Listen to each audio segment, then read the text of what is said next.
Hello, Dr. Edith, and your neighbor who's mowing his lawn next door.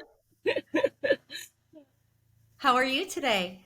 I'm so great. I'm so thrilled, so excited to be here to share this conversation with you.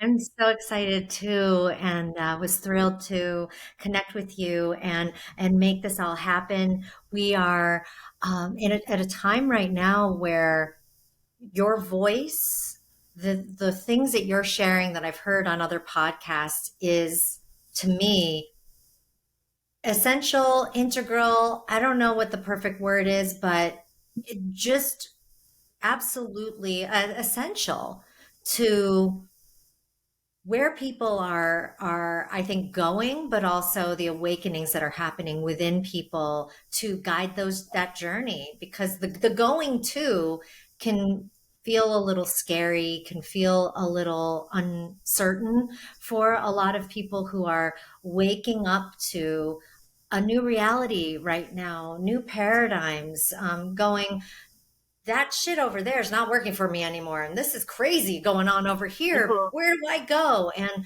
the things that you've shared that I've heard on other shows have been such a beautiful guiding light to this time. So thank you for existing. Thank you for opening your heart and your voice and sharing your wisdom with the world. Thank you so much. It's kind of both the best and the worst at the same time lately. And also, I first started having spiritual awakening experiences in 2003.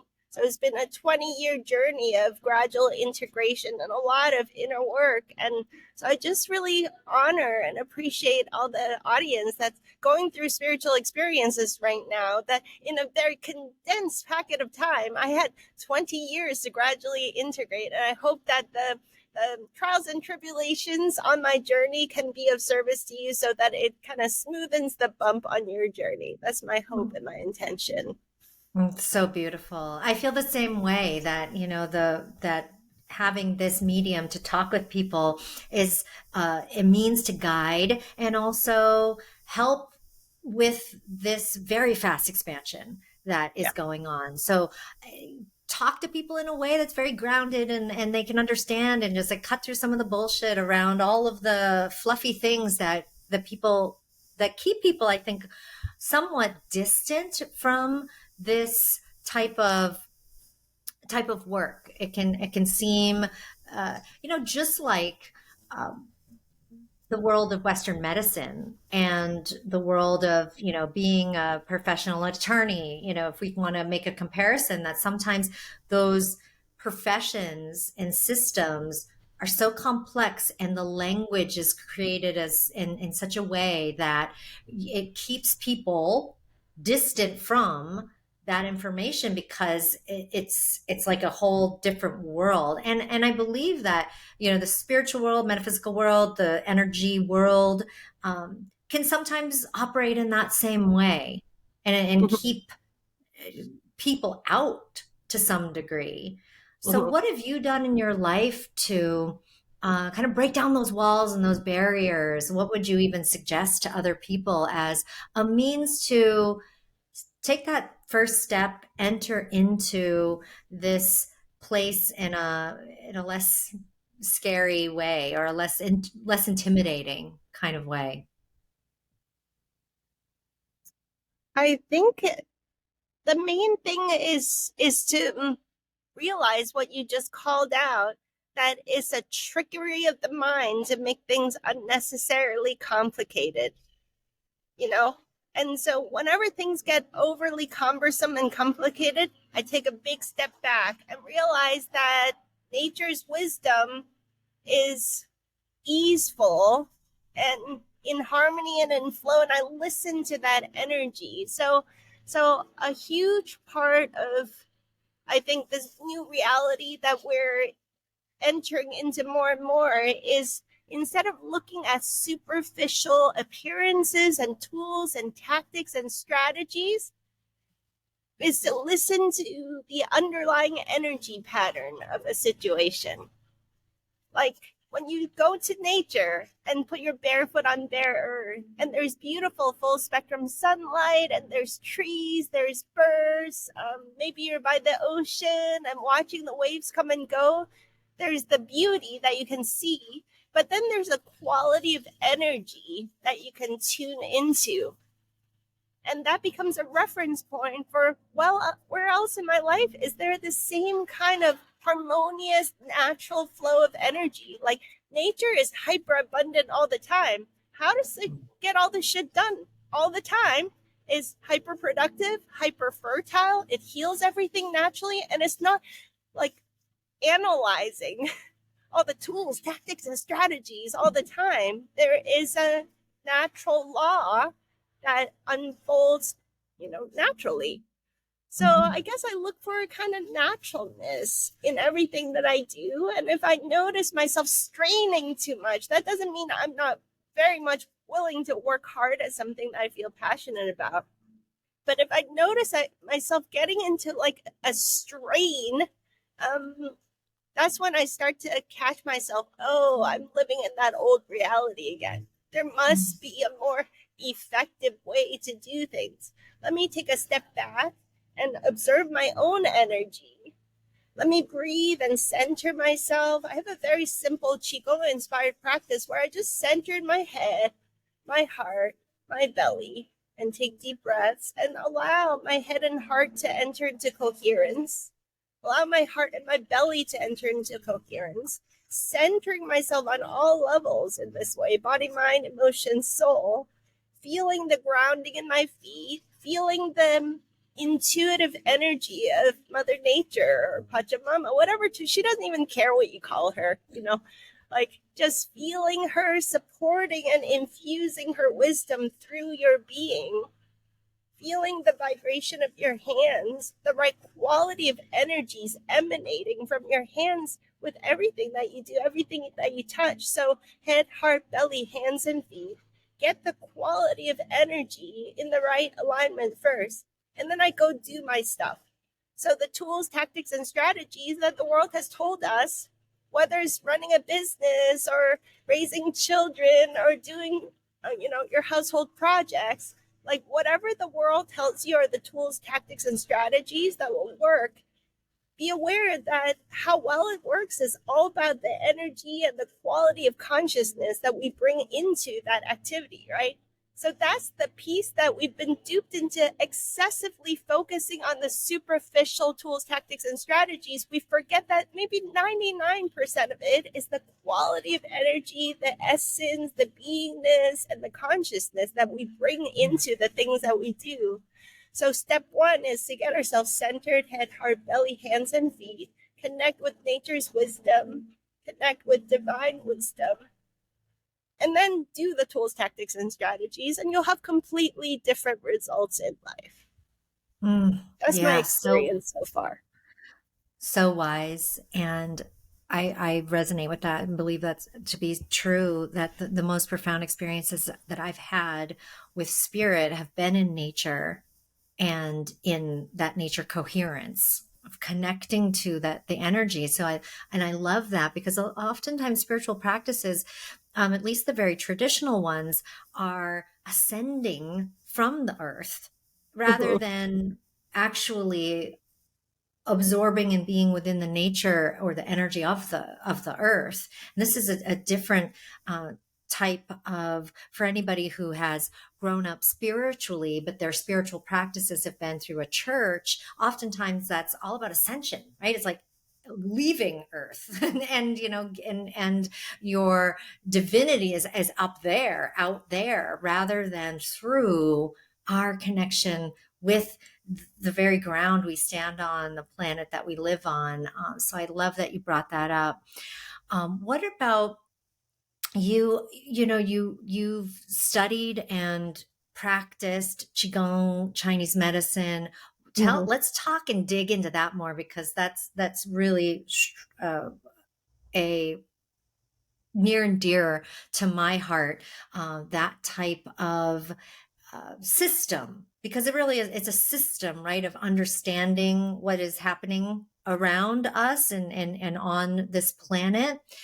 what got you into it, and what, I guess, what got you into it, and how does it inform your present life?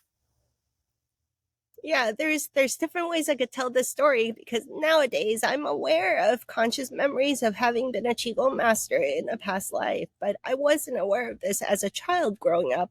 I just knew that at age 4, growing up in Hong Kong, my dad had a horrible back pain and my sister had this ankle sprain that was swollen all the time, and they went from doctor to doctor, and we have family members that are doctors, successful doctors and nurses, and ran hospitals and stuff. So we got really good Western medical care and nothing was helping. So one day a family member told my parents, hey, there's this Qigong master. Kind of, I don't know if it's quackery, but he seems to help a lot of people. He has this office in this kind of back alleyway place, and you kind of have to get through some alleys to get to his place, but it might be worth a try. I mean, what's no harm in trying? So at age 4, I followed along to visit this Qigong master.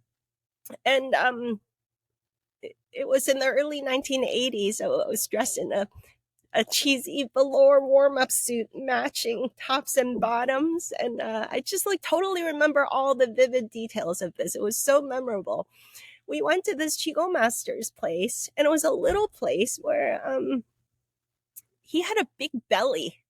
And I remember being 4, like I'm right at the level of his belly, so I like really noticed his belly, and I would poke at him like, you have a big belly. And he was like, this is qi. This is my Dan Tian. And Dan Tian is the Chinese Qigong term for basically chakras, but it refers to the field of medicine. Dan means elixir or medicine, and Tian means field. This idea that if we knew how to cultivate the medicine from the inside out, that everyone has the possibility to generate an elixir of healing from the inside out. So when I poked at his belly, he's like, this, my Dan Tian is full of qi. I was like, oh, okay.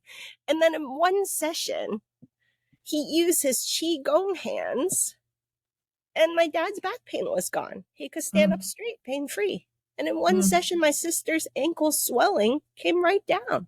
And I was mm, like, what are these adults doing, going from doctor to doctor to doctor, spending all this money, when this guy in a back alleyway for like cents on the dollar in one session heals them, right? mhm, At age 4, I don't have anything other than what is like what I see with my own eyes is the truth. This guy got you results. This is the mm, real deal right here. So right after that, I was like, I'm going to be a Chinese healer when I grow up. And of course, at that time, this was before all the, like PubMed research database and all the scientific literature about acupuncture and Chinese medicine and Qigong and meditation and the power of intention and prayer and energy healings. And all of this didn't exist back then. So even though the adults knew that this guy got them results, they dissuaded me from pursuing this as my life path, mhm, because they said, look at him, he's poor, he lives in a back alleyway, and your aunts and uncles, they have money, they have houses, they have MD degrees, and they have businesses, and they like they went to university and got good grades and got a good job and bought a house and all of that. So I was like, yeah, but that guy, he knew what he was doing, And so it was months and months of me being like, I want to be a Chinese qigong healer. How can I learn about it? And all the, of course, moms, dads, aunts, uncles, they all have the very best intention, and their very best intention was that they wanted me to have a good life. They didn't want me to be,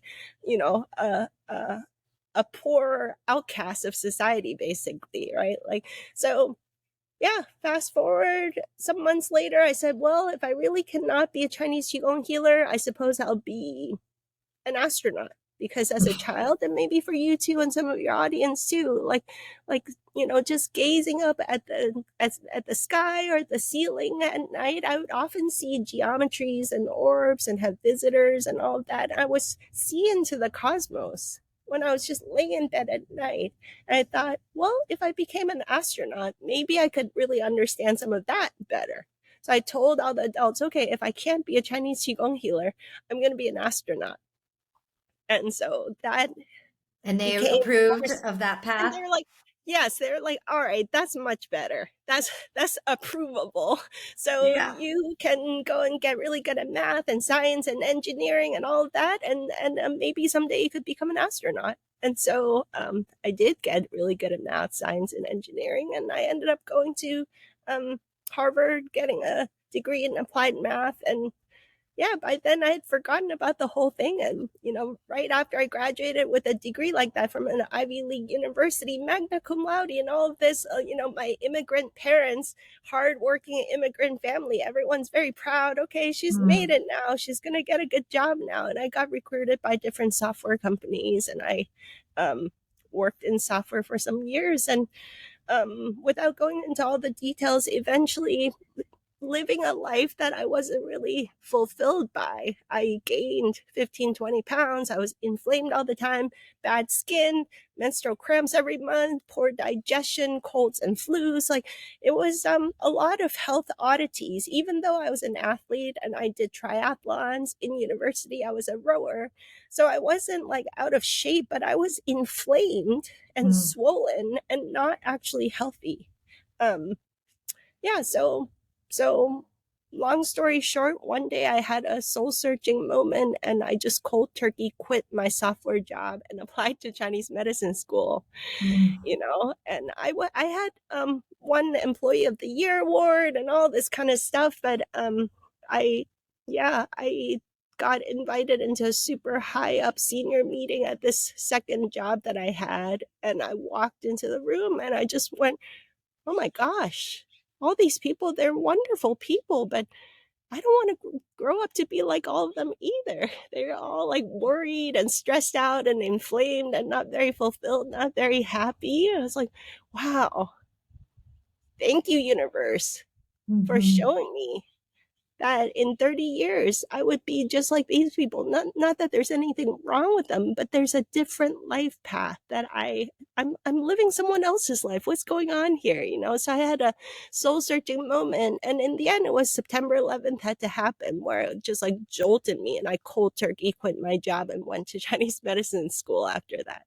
And of course, mm, luckily at that point it has started to become more recognizable as a profession that has doctor degrees, master's degrees. There was starting to be scientific research about the power of energy healing, the power of acupuncture, the electrophysiology of acupuncture, the power of herbology, and these holistic medicine healing modalities were just starting to get some recognition at that point. And it took my family about 10 years after I changed my career before they're like, all right, I guess it's all right. The first 10 years was very painful and difficult for me because they thought I had lost my mind. mm. I had, You gave it all up. What is wrong with yeah, her? Has she gone crazy? yeah. So for all the audience that's listening, if you're going through some soul searching, um, maybe waking up to what I woke up to, which was like, wow, I'm very successful living somebody else's life right now. I bet that your audience is like highly capable, highly intelligent human beings that you could do anything with your life. But whose life are you living? You know, I was living someone else's life very successfully. Like, Mm, magna cum laude, applied math, software, like winning awards, getting promoted faster than anybody else in the company, all that kind of stuff. And I was like, the more I go along this path, the more my body spoke to me. Like mhm, the inflammation, all the symptoms was trying to tell me something. I didn't know how to listen to it. And as soon as I quit, I had also just recently fallen in love with a guy who's now my husband, and we moved into an 8 foot by 8 foot room in a house with a bunch of other young people. And I hadn't really saved up much money for the career change. Now that I have two children, I would plan these things better, right? mhm, But at that time, I just cold turkey quit my job, and I wasn't even eating healthier, but all my symptoms just vanished. mm, It wasn't like suddenly I cleaned up my diet, and like I actually didn't have enough money saved up to eat properly at that time. It was like rice and beans and sometimes just mm, rice. And I shedded those excessive pounds. Um like all my wrinkly, like worry lines disappeared. My cramps and digestion problems and my skin completely cleared up. And yeah. So I just that showed me that living a life that's in alignment with your soul's calling is essential for good health. Hmm. Yeah, and if that's all people are trying to attain, then that's a good enough reason to figure out, well, what is my soul calling me to do? What is my soul's purpose here? We know, of course, there's even deeper reasons beyond the physical, but that's where we live. And if you're not comfortable in your physical body and your physical presence, it can make your life miserable. I mean, you look around, you see so many miserable people in their bodies, and it isn't about, right? Like you said, diets and exercise necessarily or external things that you do and put in. It's that change within, that recognition of self, of that we're here for more, that we are, that you shed things energetically, and then all of a sudden your body responds to that. And that's so cool. I actually had a similar experience, not related to a job, but the first time I fell in love in a way that where I felt very seen by this person. It's not my current husband, but the Mm. first relationship that was a deep love for me. The love, just energy of love. Didn't do anything. I was still drinking heavily. I was still, not taking care of my vessel in a many ways. So nothing changed in those ways, but love and the energy of love in my sphere and in my body changed my body. It's just like all this weight just dropped off, and I wasn't exercising. I wasn't doing anything, and it was a pretty magical experience, to know too, and to have that proof that it's all energy. And here we are living and experiencing ourselves from those energetic standpoints, and we can impact it too. So it's not that the physical can't impact our energy, it absolutely does, right? But that we also vice versa through energy can impact physical. So The it's paradox is, Carissa, that after feeling that kind of love, you have a different reference point. Then your approach to eating and exercise comes from a space of deep self love and self care and just loving of life. And when you love life, you naturally eat foods that feel incongruent with that self love, and you're not so likely to do like stress eating, emotional eating, because that level of stress that we sometimes feel the need to numb out because it's so uncomfortable is not there anymore. So as a side effect, you just naturally eat in a more harmonious way. You exercise in a way that is based on listening to your body, like, oh, I feel like dancing right now, I feel like going to nature and hiking, just because it feels like a beautiful gift in myself, not because I'm trying to burn calories and look good in the summer bathing suit, or right, so it comes from a deeper place. And so those things actually become side effects of something deeper, instead of what the world told us, which is like, if you eat right and exercise, then blank blank blank, then you'll be happy with yourself. It's actually the opposite of that. Is the Everything is like backwards and upside down in this Yeah, reality. that's right. Yeah, because you did it. You lived and achieved from the the normal paradigm. You lived that life. You have that experience to say, this is not happy Edith. Dr. Edith over here, who's gone through the actual, who listened to her calling and accepted her soul mission and is living into that, is the emanation of beauty and truth, and here in your full entirety, your body gets to respond to that and be happy, right? It's a joyful body now. You're like, oh, I'm living into all of that. So that's a beautiful message for listeners, that purpose matters. our sole purpose here. And it may not be like yours, where you were called to healing, right? It's someone's sole purpose. And I want to mention that because I think often people think, oh, well, now I have to have this big mission to like heal people or to, right, to change the world in some way.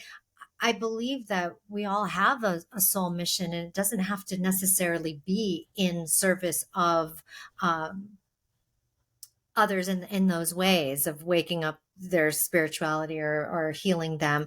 But it's just listening to whatever it is. It might be that you are an artist and you need to create, these beautiful works of art, and you are, and that's not being nurtured and listened to, right?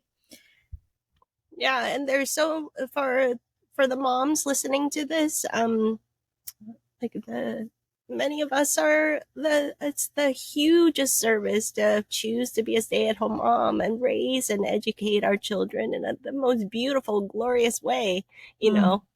that maybe that is what our souls are calling us to do. And the world doesn't quite yet recognize that as the single most valuable thing that we could contribute to humanity.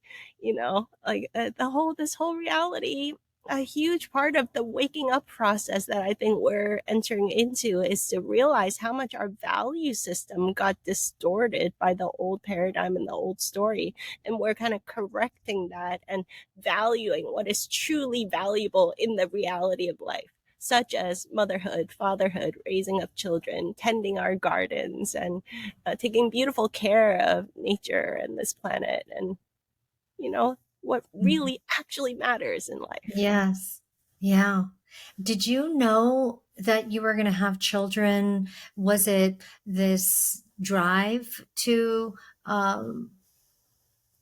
have kids and have this experience of raising kids in this new paradigm? Or let's talk about that a bit of where your parenting journey, how that all started. Yeah, my husband and I, were not planning to have children. And in hindsight, I've reflected a lot on this now because I love being a mom now. But we were not planning to have children because we hadn't seen a lot of examples of parenthood and the education system. We just kind of intuitively felt not resonant with it. We've seen a lot of sit down, shut up, go to your room, you're grounded kind of stuff. And we'd seen in the school system how, as much as I did well in school, I saw that it was a bullshit game. I just was good at jumping through the hoops.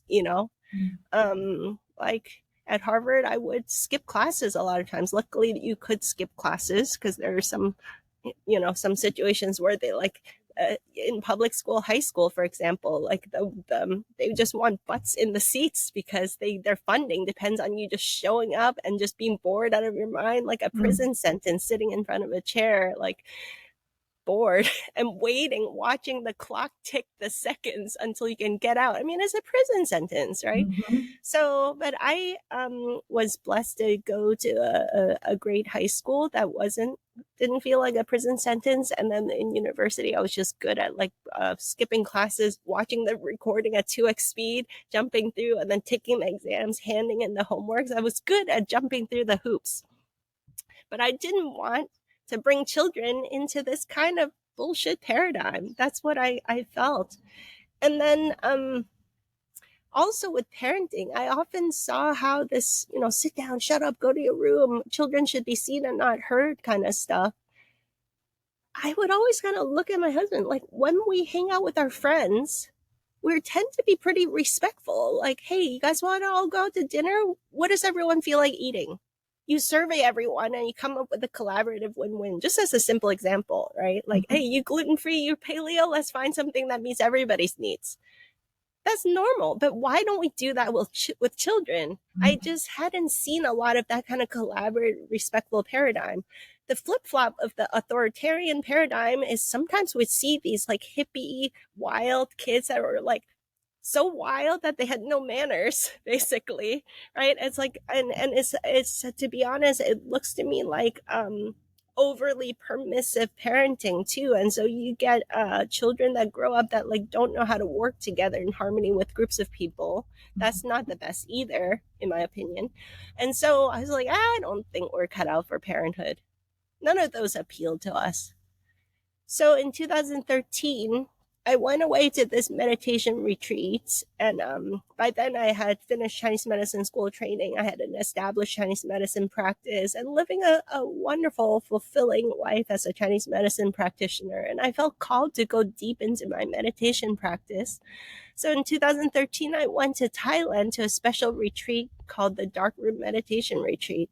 And this particular one was held at a special location in uh, Tao Gardens, which is a retreat center built by Mantak Chia, just a little bit outside Chiang Mai. And they have a special building that is for meditation in complete darkness with a group of 30 to 40 people at a time. And Jas Muheen, a meditation teacher based in Australia, had rented out the building and was hosting this retreat that I was attending. An 11-day retreat with 9 days and 9 nights in complete darkness. And the experience of that is the subject of a whole other conversation. We could have a whole separate episode just on all the beauty and insights and recognition and realizations and gifts and just indescribable beauty that I experienced in it. When I came out of that retreat, I became a different person. I just appreciated the beauty of life in a different way. And I became, in some ways, hypersensitive. I think in a good way, but at first it felt almost too much. And so I just want to share with the audience that as we open up our spiritual practices, our intuitive sensibilities get heightened. At first, it feels very raw and it's hard to be like in a city, you know, and it's hard to be with the energies of certain friends and family. Suddenly you realize like, oh, they've got a lot of mixed energies. Like, I'm sorry, I can't even stand next to you. It takes some time. Like, you want to be more enlightened so you can harmonize with that, but just be gentle with yourself. It's a process. At first, first you become aware of the mixed energies. And then as we deepen our practices, we can harmonize and alchemize these mixed energies, and then we can just be back in cities again, and we can be in different groups of people and be able to harmonize those energies, but be kind and gentle with ourselves. So when I first came out of Darkroom, I was so hypersensitive. I came back to San Francisco and I could see, sense, feel all these energies, and as a clinician, very helpful because I was zeroing in on what was going on with each client situation. I got much better efficacy, like direct to the root cause very quickly.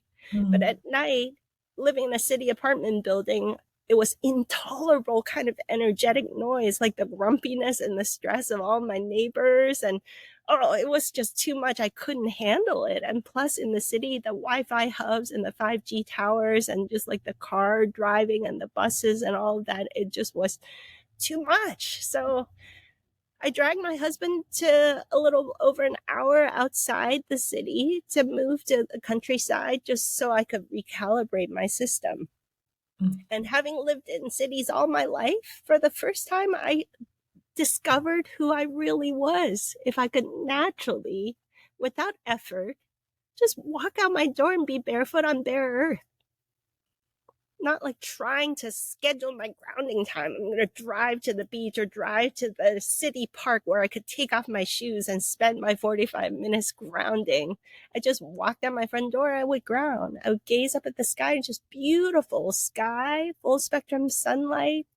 At night, it would just naturally dim down and be like stars and no street glare into the house. And it's like, wow, this is what it feels like to naturally want to tuck into bed at a decent hour without disciplining myself. Like, oh, set the alarm to go to bed so I get my proverbial 8 hours a night, which is what I used to do living in a city. I didn't have a sense of my own circadian rhythm because the lighting and all of the energetic noise living in a city, I had to artificially induce myself to go to sleep at a decent hour and set an alarm to wake up at a decent hour. I just naturally wake up because the sunrise was there. It's like, oh, let this be a glorious day. I feel inspired to wake up, feeling refreshed, inspired to do life and make this a beautiful day. Like, what? Yeah. Oh my gosh. Yeah. It just all unfolded naturally. And so my dream life, my meditation life, everything became so much more rich. Like I was experiencing a dimension of well-being that I didn't even realize existed, having lived in artificial city kind of energy all my life. And my menstrual cycle synchronized perfectly to 28-day cycles. Previously, it was always a little bit long or slightly irregular, nothing like, that the medical textbook would say was abnormal. But living in a nature environment, everything just got like my day and night cycles, my monthly cycles, everything was synchronized. And I would very naturally, intuitively know, like, oh, I'm hungry, I'm going to eat now. I'm not hungry, I'm not going to eat. All those kinds of signals was easy. And I knew exactly when I ovulated. I could just feel it. And at night when I go to sleep, I'd have these vivid dreams, and this little baby would come visit every single night. I was like, hello, I'm going to be your baby. And like, we're not planning to have babies. And so it unfolded for months. Almost every night, this little child would come to visit and essentially educate me into the new paradigm of parenting life and family life and education. He essentially said, look, right now there's a whole wave of baby souls that are all coming to the planet to blanket the earth with a beautiful new energy, with a new consciousness. And everything that you guys disagree with about the old paradigm of education and parenting and all of that is true. We also agree. And it really has nothing to do with us, because we're all coming in to show a new way of being human, a new way of doing family life and education. All of that will be shown to you, but we need bodies to do that. We need to come into your families and into communities to show you through our example. And there was this one particular night that he showed me this especially beautiful, like, web work, this whole ocean of baby, these orbs that were baby souls, and they were all intimately connected with this web work of light. And as he was showing me, I felt this intensely just beautiful, satiating, blissful, loving energy. And that became a reference point for a quality of energy that is possible in the family and community dynamics. And so he was communicating through these sensations and also the visuals. And it was a night where I was in a half wake, half dream state. And so it became a three-way conversation between my husband and him and me. And we were all dialoguing. And he said, every baby soul that you see here, we've all scoured the cosmos and decided to come to Earth at this time to participate in this grand and exciting transformational time. We really want to be here to help and transition humanity together with you. And we've each scoured the planet to find our perfect set of parents and families and the exact conception and birthing time and geographic locations and communities to incarnate into, where we're all interconnected in certain ways so that we can collaborate and co-create new possibilities together. So we've chosen families that in the end will find each other to co-create new communities of the future. And there's these energetic connections that are so elegantly designed, so intricate. I can't explain it properly to you, but just so you know, there's a very intricate planning involved in each of our incarnations, and the timing, arrival, geographic location, all of those factors. So what you're choosing is not for us to be a nuclear family. You're choosing all of this. So no pressure or anything. Yeah. It's like, but if you choose not, you have free will. There's a free will universe. If you choose not to conceive me, just so you know, that means he disappeared the whole scene. He said, we'll have to go back to the drawing board and figure out a new permutation that works for everybody. Like, whoa. And So he kept visiting, and I just like fell in love with him. He was my buddy for many, many Mm, months, you know, and I got to know him so well that I could just see, sense, feel, and know him like an intimate soul buddy. And then shortly after that experience, my husband in a yoga class as an athlete, he's not really into all the spiritual ooh stuff, but as an athlete, he likes to stretch and go to yoga class just to stay limber.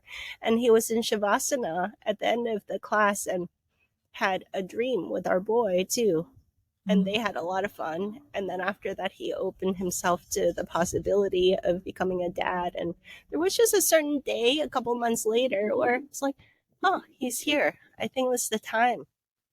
And he was conceived consciously. And as soon as that happened, I think other people have these kinds of experiences, but I'd never heard of it.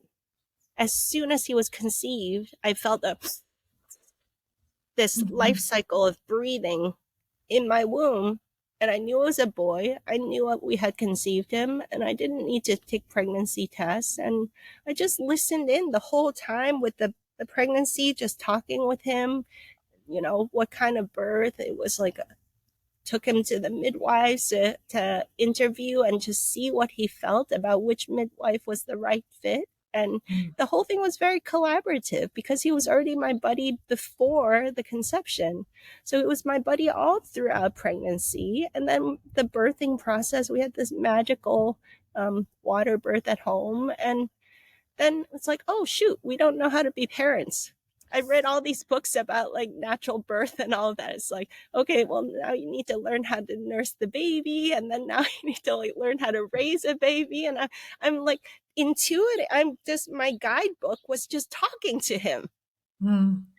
And Yeah. he, children are pre-verbal, but if you listen, is very obvious what they want and what they don't want, even without they don't speak English, but they speak to you, right? It's like an Mhm, auntie and uncle comes over, you kind of like, oh, honey, do you want auntie and uncle to hold you? And they will kind of, their body language will speak very clearly. You know, like the mhm. like no, hmm, oh, you know, like all these sounds, like it's so obvious if we just choose to listen. And so friends would be like, oh, you guys are doing attachment parenting. You're doing co-sleeping. You're doing this RIE method. I'm looking up the RIE method. And I was just like, RIE. Uh, and I had such mixed feelings. I'm like so glad that some people articulate these things into a book, and Yeah. so heartbroken and so sad that we even have to say that this is a system of alternative parenting and child Mhm. rearing. Yeah. RIE, I think, basically says treat your baby like they're a real human. Mhm. Basically, that's kind of the Yeah. philosophy. Like, actually talk to them before you change their diaper. Say, like, honey, should we go change your diaper now? Let's change your diaper. Is that okay? And kind of like have a conversation, respect them. Do you want auntie and uncle to hold you? No? Okay, it's okay. You don't have to. Like that kind of respectful, honoring interaction with the baby that comes intuitively, but for some reason we've lost that connection, and so people have to write these special alternative parenting books to remind us to just respect each other, you know. Mhm. And the co-sleeping, the, you know, all that kind of stuff, it just unfolded naturally. And as I read some of these books, I have a lot of mixed feelings that keep brewing within me. Like the what is the deeper essence that got lost, that these things don't come naturally to our society anymore. And when my boy was about 3.5, he started saying, hey, I have a sister, you know. My sister is still in space. She needs to come to planet Earth now. And so we tuned in, talked with her, and then she was also conceived in the same way where we listened for when she wanted to come, and she was conceived consciously. And now we're a family of 4. And all of it just unfolded naturally where you know, when it was time to go to preschool, we put our boy in the most holistic, wholesome preschool that was like all organic, nature filled, all these things. And after a year and a half, he started telling us, like, Mama, I don't want to pee pee and poo poo when they say it's potty break time. I want to pee pee and poo poo when my body says pee pee and poo poo. I don't want to eat snacks when they say it's snack break. I want to eat snack when my body is hungry. And so in his 4-year-old way, he started expressing how, you know, it's like I have an own inner agenda an Mhm. inner curriculum. And there's nothing wrong with eating snacks or music time or whatever, but there's a rhythm that I need to honor. And it was this like, I can't believe I didn't see it before. When he started explaining to me and he had to do it many, many times before I really listened. And I feel so dense that it took me so long, honestly, because as a holistic practitioner, I realized after about 2 decades of working with thousands of people whose cases were deemed like complex or autoimmune, incurable, there's nothing you can do about it. Well, everybody gets good results after they tune in deeply and listen deeply, like reconnect, come home to ourselves, reconnect with what is the kind, loving self-care that I need, eat when I'm hungry, like, body, what am I needing? What kinds of foods you want? Do you need rest now? Are you hungry for sunshine? Are you hungry for delicious high vibe spring water right now? Are you hungry for some yoga? Are you hungry for some rest? That's simple. It's not simple. It's profound. This deep inner attunement. It's like, how do we get so disconnected to begin with? And here's my 4-year-old child telling me it This starts is here. how. This is how This you is get it. how. And then in first grade, it's like, oh, you got to wake up at this hour, whether or not you like it or not, ding. And like math now, ding. Now English, ding. Now you're going to do music, ding. Now you're going to do social studies, ding. Like this Pavlovian training of disconnecting with your inner drives, inner passions, inner, desires to create something with your life. Um, there's a pattern that takes a child that is full of creativity, full of passion, full of interest and desire to learn and explore, and kind of like indoctrinate them into a robotic, disconnected, disembodied kind of not quite fully human state of being. And so for our generation, we've had to do all this inner work to come back to ourselves. And for this upcoming new generation, we have the opportunity to not disconnect them to begin with and actually learn and grow through their example, and let them teach us and let them help us return back to ourselves as a more fully expressed kind of human. So Mhm. I feel really blessed that we have two kids that are totally welcome to be self-directed, totally interest-led in their education path. When our child started kicking and screaming at age 4 that he didn't want to go back to school, we're like, oh, I guess we'll try homeschooling. And so we started trying different methods of homeschooling, and then gradually it like landed in a more self-directed, interest-led, play-based kind of unschooling type of orientation. And that evolves gradually into, now we have communities of friends and other families that are also oriented like this, and we're all coming together as communities to raise and educate our kids in a really beautiful new paradigm. I'm calling it luminous education, because it's beyond homeschooling.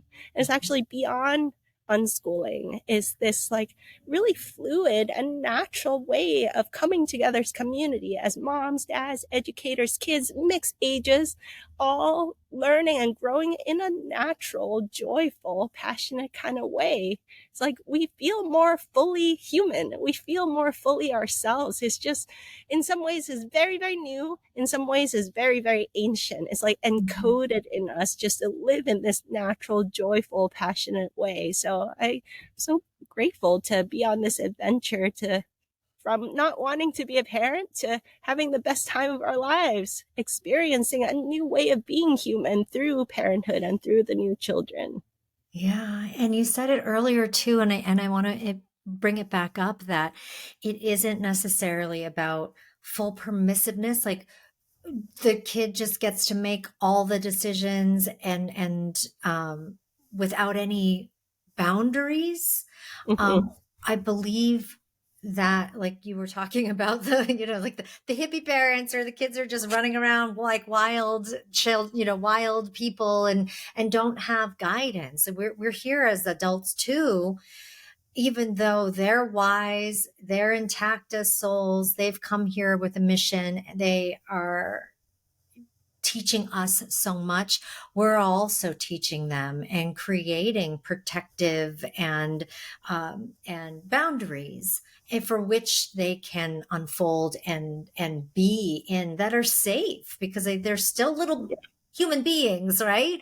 There's still these they still need that protection and that guidance, to some degree, in order to fully express and be. So I think it's such a beautiful, that middle place, or that different place than the authoritarian or fully permissive. It's this, like you said, blended way of being with each other. It's a collaborative Yeah. partnership, co-creative kind of energy, which the world hasn't seen that much of, because it's our natural inclination to react to the authoritarian thing and flip it. Now, like, now you be the boss. Hmm. I tried to be the boss before and that didn't work, so let's flip it. And then now like, how does it work for you when you have a toddler running a whole household and Oh, it's making all the bad. decisions? It's right. You have total chaos. Plus, it's not fair to the child. They're not at a place where they can be like, oh, what do you want to eat? Like,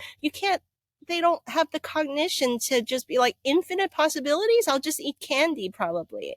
Hmm. Whereas at that right age, you can say, oh, honey, would you like a sandwich, or would you like rice and beans today? Like, choices Yeah. that they can manage, right? So when they're a toddler and crossing the street, it makes sense to say, like, this child is an infinite cosmic being full of possibilities, full of joy and wonder and magic and wisdom, and they don't know how to cross the street. Right. So hold mama's hand, see, left, right, left. So how it works here on planet Earth is when we cross the street, sometimes there are cars.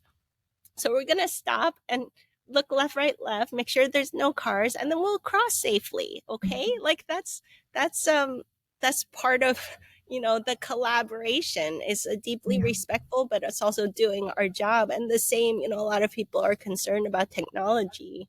I see it as the same way. There are those who are in the alternative parenting communities who are just like, just let the kids run loose. But just like with them, the first time your kid is playing with fire or wanting to cook with you, you're going to teach them some guidelines of how to cook safely.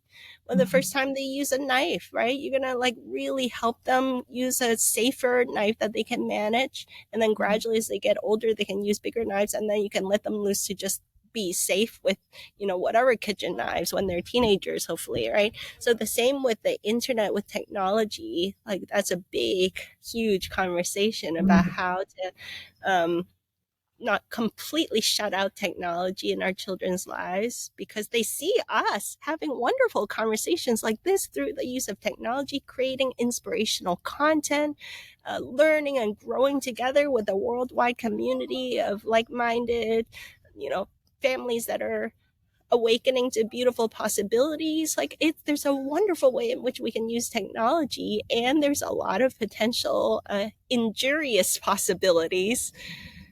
Just like with a knife, just like with cooking with fire, we need to be skillful and cultivate those skills in a very mindful, conscious way. And so I think this new paradigm of parenting and education, where everybody bring their best selves and support and nurture each other, and as parents, us not trying to be like, like, I don't want to be authoritarian, so I'm not just gonna tell my kids, hey, the internet is a dangerous place. We need some skillfulness around it. I think that would be a disservice to our children. So yeah, it's that balance that we're all learning to navigate, because the world hasn't seen a lot of examples of this truly balanced partnership based approach to parenting and education. Hmm. Yeah, and you brought it up, and I had the same exact experience of reading books about respectful parenting. I mean, there is literally a whole paradigm of parenting called respectful parenting. I'm like, isn't all parenting respectful parenting, or shouldn't it be? And it's so strange that there are these schools of thought. However, like you clearly articulated it, and we've got to have them in order to reverse the trends and to get people back to the natural order of things, that we respect this this human who, even though they're two and pooping in their pants, we still respect them and we honor them. And I love what you said about having that communication pre-verbally. There's so much you can communicate to and also with infants and with babies and with toddlers. I used to teach infant massage, and Mhm. infant massage is such a beautiful practice because, as a massage therapist, I never massaged other people's infants. The practice of infant massage is teaching the parent and the caregivers how to massage. It wouldn't It's just not taught that way. You don't go and massage someone else's child. So the teaching of a parent how to connect in that way and actually have those conversations or and talk to them. It's like, okay, they're an infant. They're not going to tell you back with words that they don't want to be touched, but they're going to tell you with their body. So you speak it, you go towards, and then you wait for the reactions and you learn, that communication. And it's like learning a different language, really, right? You don't understand what they're saying back to you in a foreign language, but you pick up signals, not, nonverbal cues, and you figure it out and you use these contexts. And There's something subtle that this is bringing up for me that I want to I hope that this resonates with the audience, which is that there's what we say with our children. If I can break it down, it's like there's what we say and then what we do, and our kids are always watching. Are those congruent? right. And then there's the energy behind what we say and what we do, the consciousness, the intention that they're listening for. So our children are watching for the congruence amongst all of those levels. Mhm. And so if they either use their body language or verbally to say no, or they're resisting something, it may not be what you said. It may not be what you do. It may be the energy and consciousness that you brought to what you said or what you do that they're reacting to. It's just to Yeah. kind of like open our perception to all of those layers they're tuning into. And especially the young ones, because the veils are so thin, they just came from the infinite soup of consciousness and they're just kind of expressing themselves in the physical now. They have such an awareness of the, I guess what you can call it, the higher universal laws is intuitively strong within them. So if what you do, what you say, the energy, the consciousness behind what you do and what you say, if any of those layers don't feel congruent with the universal laws that they are aware intuitively, on the cellular level, they can feel, is it congruent with that or not congruent with that? Hmm. They'll react. And so just to kind of humble ourselves and get still enough sometimes to ask these questions like, why is my kid rebelling against something that I asked them to do? Or was it what I said? No, what I said was right. Was it what I did? No, maybe it was the energy that I brought into what I said or what I did, to start Hmm. observing those things. There's a Yes. lot there's so much. I think all the parents know, like, it's quite an initiation to become a parent, but on this energetic level, I think we have the opportunity to clean up and come into integrity within ourselves. And it feels good once you do. Hmm. It feels right in your being, body, mind, emotion, soul, to come back into alignment and congruence within yourself. I feel that that's a huge part of what these children are bringing as a gift to humankind, to clean all of these distortions up so that we can be more natural and fully express as humans again. I loved that you shared earlier. Maybe it was when we were actually not recording yet, but about how Luminous Revolution is not just about the changing a paradigm of how we educate kids, but the collaborative energy of how we are being with one another in a new human way. Because it, to me, is vital and also a gift to, as a parent, to go through the reparenting education, go through the healing, go through the work on understanding subtle energies, like you just brought up, understanding myself on all levels and layers so Mhm. that I can not only be a better parent, like, meaning create a better experience with my child, but have a more enriching and full experience of being a parent, and then therefore being a family together. And so it gives to both, right? It's not just about, oh, so you don't fuck up your kid. It's about, like, so that you have this beautiful experience as a parent and as a family. And it's so cool, and it's so different, right, than what you were describing earlier of what you and your husband saw as parenting, and of what most people, kind of how a lot of people unfortunately live out that parenting experience. So I'm just so happy that Luminous Revolution is unfolding and becoming and doing its work in the world. I know you've got other thought leaders and people that you're working with to come together in this. Yeah, so yeah, for those of you who are interested in this topic, I put together a really epic transformational program. It's called Luminous Education Revolution, and it came out of just requests from people. You know, with the COVID shutdowns in 2020, I started being asked by a lot of families, like, "Oh, you guys don't do school? Like, how do you educate your kid?" Like, lots of questions, legitimately good questions. And so I started running groups and masterminds and coaching families and so on. And after 3 years, it evolved into a really rich journey of inquiry and discovery and inner work to take originally parents and educators through a journey of soul searching and inquiry into the practical tools, tactics, and strategies. But as we've talked about all throughout this conversation, to not rush to the tools, tactics, and strategies. Like, what curriculum do you follow? Is it Waldorf or Montessori or this or that? It's like, okay, let's take a deep breath. What does it mean to be a human? What do you value in this life?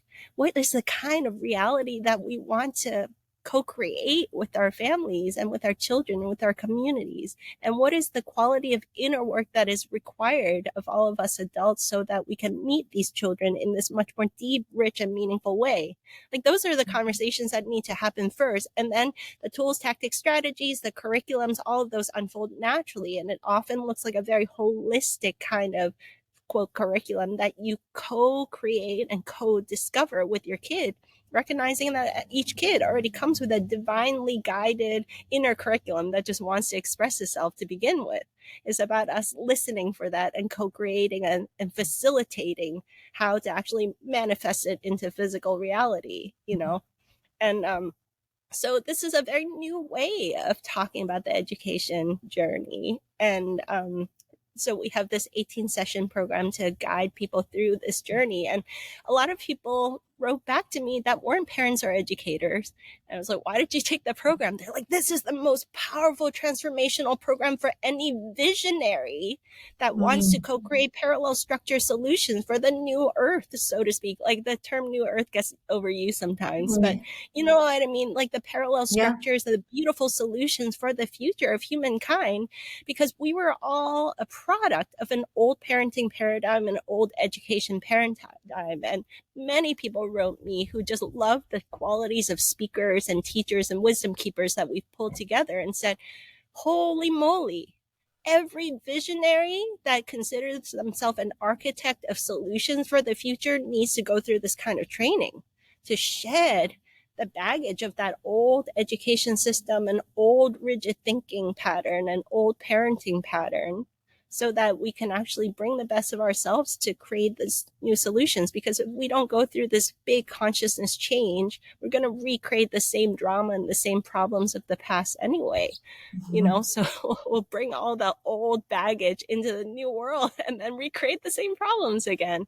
So yeah, if this resonates, the website is luminousrevolution.com. And the next phase beyond this 18 session training program is that we're building, turning it into a book, and we're also building an online platform, because now many different communities all around the world are reaching out saying, hey, we figured out this new piece. We figured out this new piece, but we're struggling with this. And then they reach out and ask me for some consultations or coaching. And I'm like, wow, wait, you don't need to reinvent the wheel. This community's already figured that out. And so there's Hmm. like a beautiful possibility of cross-pollination that needs to happen right now. And I would like to create the community platforms where all these resources, everyone out there seems to want to try to lone wolf it and recreate things from scratch. And there's no need to do that. We can all lift each other up by weaving the best of all of our best practices together, and we don't need to start from scratch constantly, so there's a way that we can kind of like raise all of each other up by creating community opportunities for us to share our best practices and resources together. So that's the next phase that I'm working on. And there's a little fundraiser that I'm putting together to build a team so that I can create this kind of online platform to bring communities all across the planet together that are choosing to raise and educate children in this new consciousness. Mm. Amazing. I'm going to put all the links so that people can connect to that in the show notes. I'm so looking forward to following the journey and where this goes and becoming a luminous revolution family with you. It's beautiful work. It's absolutely, like I said at the beginning, essential right now. And for those that feel called, um, just come on in, step in, right? The water's beautiful and the invitation is there. So thank you so much, Dr. Edith, for joining us. Thank you, listeners, for tuning in and connecting and spending this time with us, listening, because the listening, yes, we're here, we're the ones talking, but you, as the listener, as the receiver, therefore, are going to be the ones that take this information and actually do something with it. So, thank you, listeners, for spending this time with us, because you're the most important piece of all of this. That you'll then take this, alchemize it, and go out and do something beautiful in the world with it. Thank you, Dr. Edith, for all the beautiful things that you're doing in the world and for spending this time with us. Yeah, thank you so much, Corissa, for having me. And again, to the listeners, thank you so much for inviting us into your home, into your car, into your workout, your nature walk. It's so precious to spend this time together with you.